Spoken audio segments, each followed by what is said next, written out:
o presidente Lula fará hoje um pronunciamento oficial de Natal em rede nacional de rádio e televisão. Vamos conversar ao vivo com o repórter de Brasília, André Anelli, para saber quais temas o presidente deve destacar nesse pronunciamento. Bom dia, André.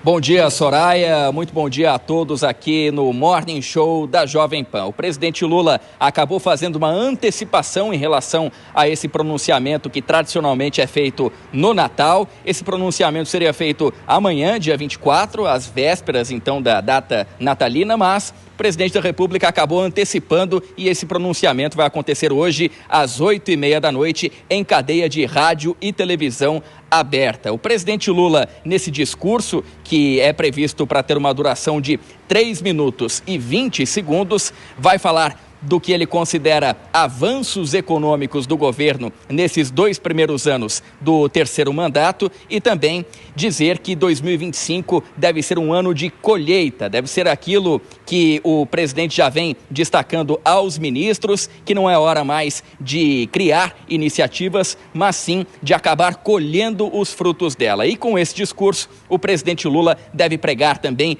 otimismo e, mais uma vez, união nacional. A gente destaca que esse discurso teve toda uma produção, uma participação de Sidônio Palmeira, ele que é marqueteiro do PT, o Partido dos Trabalhadores. A gente relembra também que no último dia 20 de dezembro, durante aquela reunião ministerial lá no Palácio da Alvorada, na residência oficial, Sidônio Palmeira já fez também com que o presidente Lula gravasse um vídeo ao lado do futuro presidente do Banco Central, Gabriel Galípolo, nesse vídeo apaziguando toda a situação com o mercado financeiro, dizendo que o governo federal tem sim preocupação com a responsabilidade fiscal, que o governo está de olho sim nas contas públicas, já numa mudança de discurso programada, articulada também por Sidônio Palmeira. A gente destaca que Sidônio Palmeira, ele está cotado para assumir a partir do ano que vem a Secretaria de Comunicação Social, a SECOM, que tem status de ministério. Ele deve substituir Paulo Pimenta nessa pasta e, por conta dessa participação crescente dele no governo federal, agora também já articulando com o presidente Lula, sendo um dos responsáveis por esse discurso de Natal que vai acontecer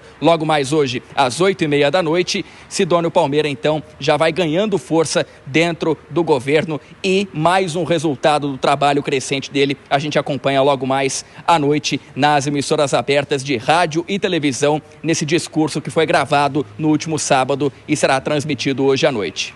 Soraya. Obrigada, Nelly, pelas tuas informações. Mano Ferreira, e aí, hein? Será, bom, muito provavelmente o presidente Lula não deve fugir aí do protocolo por esses itens, né, pontuados pelo André Anelli. E o que a gente pode esperar da repercussão dessa fala, desse pronunciamento do presidente? Soraya, eu diria que o presidente Lula está tendo muita dificuldade de entender a natureza da crise de confiança atual com o seu próprio governo. Por exemplo, ele fez aquele vídeo ao lado do novo presidente do Banco Central, Gabriel Galípolo, para dizer que o presidente terá a maior autonomia que um presidente do Banco Central já teve. Ora, essa autonomia não deriva do desejo do presidente da República. Isso seria, na verdade, o oposto de autonomia. A autonomia deriva da própria lei. Então, quando o presidente Lula trata o presidente do Banco Central ao lado dos seus ministros como se fosse mais um subordinado do seu governo, na verdade, ele acaba comunicando o oposto do que supostamente desejava. No lugar disso significar mais autonomia, isso significa uma visão equivocada a respeito da relação que é preciso ter entre o presidente da República e o presidente da autoridade monetária, o Banco Central. Da mesma forma, essa incompreensão pode vir a ser vista nesse pronunciamento de fim de ano do presidente Lula, porque, afinal de contas, nós não estamos como país num momento de colheita dos frutos. Nós estamos num momento que exige ajuste de contas, e isso passa por um esforço importante de mudança de rota do seu governo, porque a rota até aqui tem sido de aumento do endividamento público. E se nós simplesmente entrarmos num espírito de colheita, dizendo que temos que seguir o mesmo rumo, agora simplesmente lidando com as consequências daquilo que foi plantado, ora, o que foi plantado nos seus 2 primeiros anos do governo Lula foi aumento do endividamento, numa trajetória completamente insustentável para as contas públicas. Então, se esse for o tom, se o tom for de simples continuidade do mesmo rumo, o resultado será oposto. No lugar de tranquilidade, veremos mais uma vez uma crise de confiança nos mercados, porque o rumo atual do governo Lula não é um rumo sustentável, é um rumo de mais endividamento e, com isso, de mais inflação e de preocupação para o horizonte do país.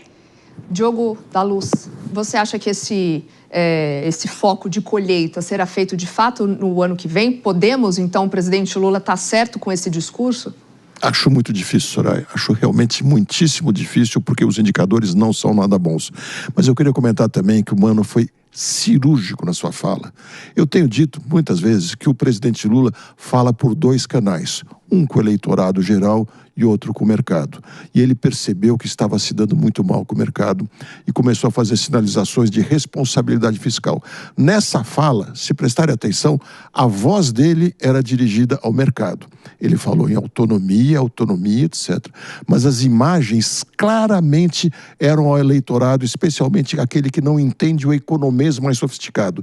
Porque o Lula mostrou que ele era, por imagens, que ele era o chefe do Galípolo, como bem disse o Mano, lhe dá as mãos bem na forma de um tio, de um padrinho, de um pai, alguma coisa assim, e a cara do Galípolo olhando para o Lula era típica de admiração por um chefe, de idolatria.